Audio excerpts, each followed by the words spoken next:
Юля с детства обожала собак и часто вспоминала овчарку, своих родителей. Съехав от родителей, девушка сняла квартиру в спокойном районе с хорошими соседями и устроилась на работу бухгалтером. Через некоторое время Юлия решила взять из приюта собаку, о которой она давно мечтала. Обойдя несколько приютов для животных, девушка, наконец, нашла, как ей казалось, идеальный вариант подрастающего щенка-овчарки, который смотрел на нее умными и немного грустными глазами, будто умоляя забрать его к себе домой.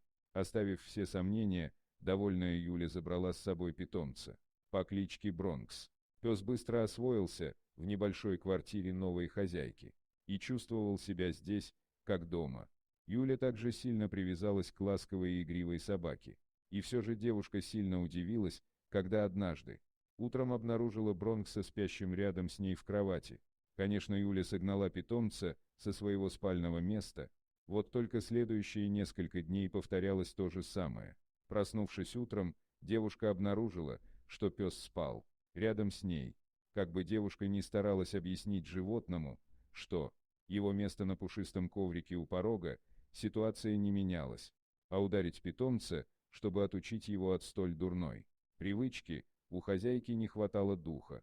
Юля сильно привязалась к своему новому мохнатому другу и в итоге смирилась с его странной, но такой милой привычкой. Все шло хорошо, а новые заботы, которые появились у девушки по уходу за лохматым питомцем, были ей только в радость. Вот только через пару недель Юля начала замечать, что она стала просыпаться совершенно обессиленной и никак не могла сползти с кровати, хотя всю свою жизнь девушка легко вставала даже без будильника. Сначала Юля не обращала на это внимания, решив, что дело в монотонной рутинной работе, которая, честно говоря, не вызывала у нее большого энтузиазма. Но с течением времени самочувствие девушки все ухудшалось, а противная слабость стала ее постоянным спутником. Поэтому Юля решила выделить время и сходить к врачу. Доктор осмотрел девушку, назначил ей несколько анализов. Вот только медицинские исследования ничего особенного не выявили, что позволяло бы поставить определенный диагноз. Расстроенная Юля рассказала врачу о своем питомце, который с недавнего времени взял привычку спать в одной кровати рядом с ней. Тогда доктор, недолго думая, пришел к выводу, что у девушки аллергия на собачью шерсть, и назначил ей несколько препаратов для подавления аллергических реакций, а также посоветовал свести до минимума контакты с животным. По возвращению домой, обеспокоенная Юля последовала совету специалиста, начала пить таблетки и постаралась настойчиво объяснить Бронксу, что его место на коврике у двери. Через пару дней девушка почувствовала небольшое облегчение, а собака послушно спала в коридоре. Поэтому довольная Юля решила, что врач оказался прав. Осталось лишь довести курс препарата до конца, и можно вновь радоваться жизни. Через какое-то время Юля выпила все купленные лекарства. Но упрямый Бронкс все-таки иногда забирался ночью на кровать.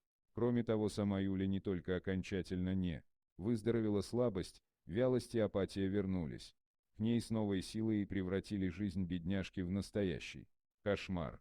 Расстроенная девушка не знала, что ей теперь делать, к кому обращаться за помощью. Бронкс был таким же активным и жизнерадостным, как и в тот момент, когда она забрала животное из питомника и приютила у себя дома. Поэтому Юля пришла к выводу, что дело не в нем. Вот только жизнь Юли, несмотря даже на довольного питомца у ее ног, стала по-настоящему невыносимой. Девушке даже пришлось взять на работе отпуск за свой счет, так как мысли постоянно путались в ее голове, и она никак не могла сосредоточиться на своих обязанностях. Когда Юля уже совершенно отчаялась и с ужасом думала, что у нее может быть смертельная болезнь, к ней в гости зашел приятель, который работал ветеринаром. Увидев печальное состояние хозяйки, узнав, что все это началось после приобретения Бронкса, знакомый настойчиво посоветовал Юле привести собаку в его ветеринарную клинику, чтобы подтвердить или опровергнуть возникшие у него подозрения. Ситуация девушки была безвыходной, поэтому ей пришлось последовать совету ветеринара. Однако при внешнем осмотре Бронкса ничего не удалось обнаружить, поэтому у пса взяли несколько редких и довольно дорогих анализов, результатов которых пришлось ждать целую неделю. Эта неделя показалась ослабшей до невозможности Юли настоящим адом, а когда наконец раздался звонок от знакомого ветеринара, она сразу же взяла трубку. Мужчина взволнованным голосом сообщил Юле, что она подхватила от Бронкса очень редкую, чрезвычайно опасную болезнь, которую невозможно выявить, не проведя специальных исследований. Страшное заболевание редко передается от собак людям, а в случае с Юлей это случилось из-за постоянного близкого контакта с питомцем. Скорее всего, в тот момент, когда они спали рядом, ветеринар назначил для Юли и ее питомца срочный курс очень мощных антибиотиков, добавив при этом, что если бы девушка протянула еще немного, то все закончилось бы для нее очень печально. При этом у самого Бронкса болезнь никак не проявлялась, он был лишь ее переносчиком. Юля сразу начала принимать лекарства, так же, как и ее питомец. Закончив курс, девушка почувствовала значительное облегчение, а результаты повторных анализов показали, что болезни больше не было.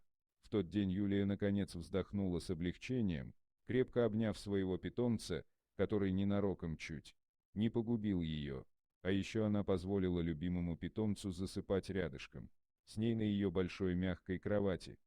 Дорогие друзья, если вам понравилось видео, поставьте лайк, а также подписывайтесь на канал, где найдете еще много интересного.